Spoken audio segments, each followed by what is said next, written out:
तलाकशुदा भाभी को चिकन बिरयानी खिलाकर पूरी रात उलट पलट कर प्यार किया जो 8 साल से प्यार की भूखी थी भाभी। हेलो फ्रेंड्स, मेरा नाम सरोज है। इस समय मेरी उम्र 22 साल है।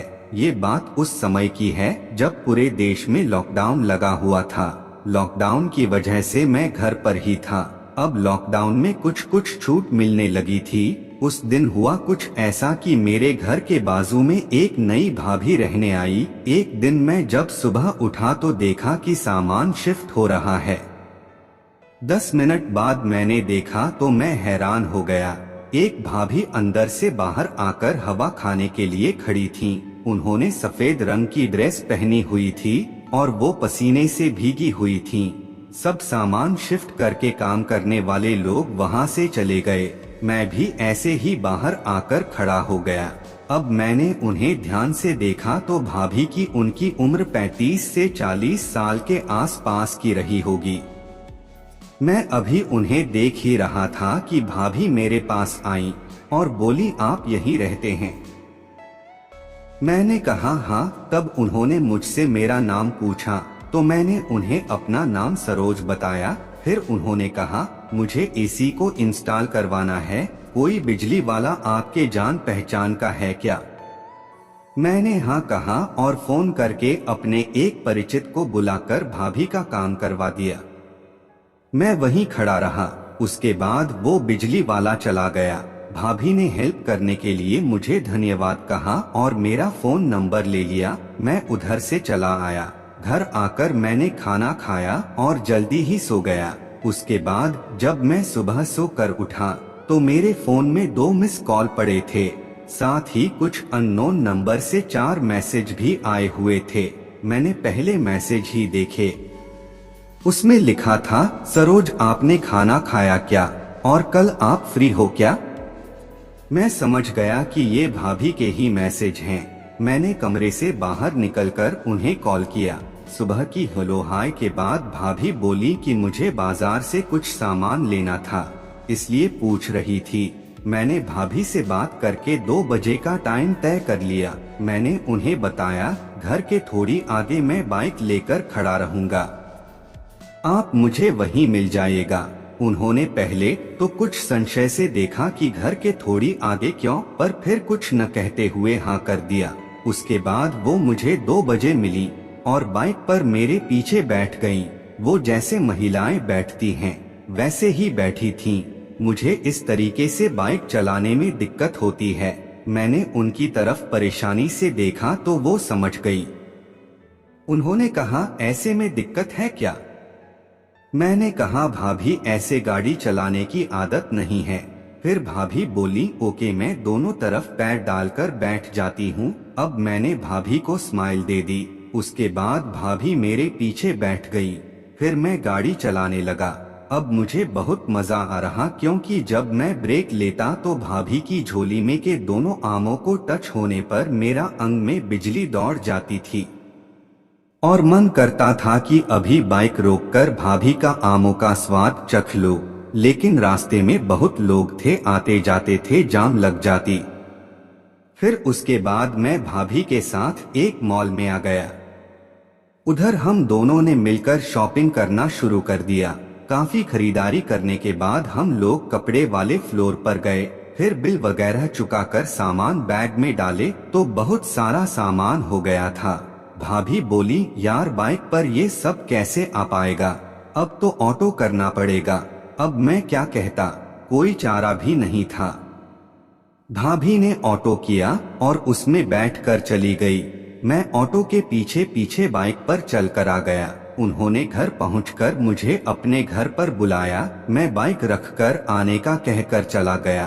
तब तक भाभी ने बाहर से खाना ऑर्डर कर दिया। 10 मिनट बाद मैं भाभी के घर आ गया और हम लोग बातें करने लगे। मैंने उनके बारे में पूछा तो वो बताने लगी कि उन्हें उनके शौहर ने छोड़ दिया है। उनकी एक लड़की है, वो अभी 17 साल की है और वो अपने पापा के साथ ही रहती है। तो मैंने पूछा कि भाभी ऐसा क्या हो गया कि भैया ने आपको छोड़ दिया? उन्होंने कहा कि मेरी सास मेरे पति को भड़काती थी कि मेरा किसी दूसरे के साथ चक्कर है। बस ये सब कारण थे जिस वजह से बातें बढ़ती गई और हम दोनों अलग हो गए। अभी मैं खुद जॉब करती हूँ और अकेली ही लाइफ जी रही हूँ। फिर भाभी ने मुझसे मेरे बारे में पूछा, मैंने भी उन्हें अपने बारे में सब बताया। इस तरह से भाभी से मेरा खासा मेलजोल हो गया। अब मेरा उनके घर पर आना जाना होने लगा। यूं ही 2 से 3 महीने निकल गए। इसके बाद कुछ ऐसा हुआ कि मैं अपने आप को रोक नहीं पाया। एक दिन रोज की तरह मैं उनके घर पर गया। उनके घर का दरवाजा आधा खुला हुआ था। जैसे ही मैं अंदर गया तो देखा कि भाभी सोई हुई थीं और टीवी चालू था और उनके साड़ी की पालू हटा हुआ था, जिसके कारण उनकी दोनों गोल मटोल मटका साफ नजर आ रहा था। मैं एक बार सोचा कि आज भाभी का मटका का पानी जी भर पी लूं, जो होगा देखा जाएगा। फिर मैं रुक गया। फिर मैं सोचा कि नहीं, आज भाभी का कुआं से भी पानी निकाल लूं, लेकिन मैं सोचा कि इतना जल्दी क्या है। 10 मिनट तक तो मुझे कुछ होश ही नहीं रहा। फिर अचानक से मुझे कुछ होश आया और मैं वहां से निकल गया। उस दिन मैं बहुत ज्यादा अजीब सा महसूस कर रहा था। बाहर आकर मैं कुछ सोचने लगा। फिर गली के बाहर निकलकर मैंने एक गुमटी पर खड़े होकर एक सिगरेट पी और सोचने लगा कि ये मुझे क्या हुआ था। कुछ देर बाद मुझे पता नहीं क्या हुआ, मैं फिर से वहां चला गया। भाभी अभी भी सो रही थीं। मैं 2 से 3 मिनट यूं ही खड़ा रहा। फिर मैंने भाभी को आवाज लगाई। मेरी आवाज सुनकर भाभी उठ गईं। मैंने हंस कर कहा, भाभी दरवाजा तो बंद कर लिया करो, कोई चोर वगैरह घुस सकता है। भाभी हंसने लगी और बोली, पता नहीं कब नींद लग गई, कुछ एहसास ही नहीं हुआ। मैं भाभी के पास बैठ गया और उनसे बातें करने लगा। उसके बाद मैंने भाभी के वो पकड़ लिए। अब भाभी गुस्से में बोली, ये क्या कर रहे हो? मैं कुछ बोल नहीं रही तो इसका मतलब तुम मुझे कुछ भी करोगे? मैं अब नीचे सर करके खड़ा हो गया और सिर्फ भाभी की बातें सुन रहा था। फिर भाभी रोने लगी। मैंने कहा, भाभी आप मुझे बहुत अच्छी लगती हो, प्लीज मुझे माफ कर दीजिए। वो चुप हो गईं और वहां से मैं निकलकर अपने घर आ गया। फिर रात में 8 बजे मुझे भाभी का एक मैसेज आया। उसमें लिखा था, सॉरी सरोज, मैंने गुस्से में तुमको कुछ ज्यादा ही बोल दिया। मैंने कहा, मेरी भी गलती थी। तब भाभी बोली, मैं तुम्हारे लिए चिकन बिरयानी बना रही हूँ, आज खाना मेरे घर पर ही खा लेना। मैंने कहा, ठीक है। जब मैं उनके घर पर गया तो वो मुझसे सामान्य तरीके से बात कर रही थीं। मैं सोफे पर बैठा था। फिर वो मेरे पास आकर बैठ गई और मुझे खुद ही सिग्नल देने लगी। पहले तो मैं कुछ समझा नहीं।